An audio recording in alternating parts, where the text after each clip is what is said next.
અને આગળ વાત કરીએ રાજકોટ સસ્પેન્ડેડ ટીપીઓ સાગઠિયાને લઈને મોટા સમાચાર સામે આવ્યા છે। મનસુખ સાગઠિયાના પર વધુ એક આક્ષેપ લગાવવામાં આવ્યો છે। મનસુખ સાગઠિયાના ગેરકાયદે બાંધકામ આખરે તૂટવાના છે। ટીઆરપી અગ્નિકાંડ ભ્રષ્ટાચાર સહિતના ગુનામાં તેને નોટિસ આપવામાં આવી છે। યુનિવર્સિટી રોડ પર બનાવેલો બંગલો પણ પ્લાનના વિરુદ્ધ છે। માર્જિન વિરુદ્ધ ચણાયેલું 18 ચોરસ મીટરનું બાંધકામ જે તોડવામાં આવશે, જાતે ન તોડે તો મનપા દ્વારા ડિમોલિશનની કામગીરી હાથ ધરવામાં આવશે। વધુ અપડેટ સાથે સંવાદદાતા મયુર સોની અમારી સાથે જોડાઈ ગયા છે। મયુર, સસ્પેન્ડેડ ટીપીઓ મનસુખ સાગઠિયાના ગેરકાયદે બાંધકામ પણ હવે તોડવામાં આવશે।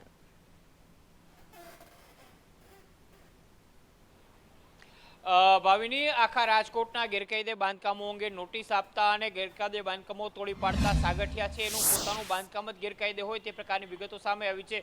200 ચોરસ મીટરનો જે આખો બંગલો સાગઠિયાનો બની રહ્યો છે એ બંગલાની અંદર 18 ચોરસ મીટરનું વધારાનું બાંધકામ છે તંત્રના ધ્યાનમાં આવ્યું છે।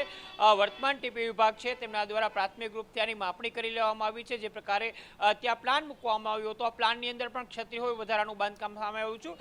260 મુજબની નોટિસ છે તે આરએમસી દ્વારા ફટકારી દેવામાં આવી છે અને હવે આ બાંધકામ માટે થોડો સમય પણ આપવામાં આવ્યો છે કે જો 18 ચોરસ મીટરનું ગેરકાયદે બાંધકામ સાગઠિયાનો પરિવાર દૂર નહીં કરે તો પોલીસ બંદોબસ્ત સાથે વધારાનું બાંધકામ છે તે મહાપાલિકાની ટીપી વિભાગ છે તે દૂર કરશે।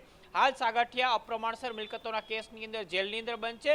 સાથે જ અગ્નિકાંડની અંદર બેદરકારીનો સૌથી મોટો આરોપ છે એ પણ સાગઠિયા સહિતની જે ટોળકી છે તેના ઉપર છે। એટલે આગામી દિવસોમાં સાગઠિયાના ગેરકાયદે બાંધકામ છે તેની સામે પણ તવાઈ આવી શકે છે।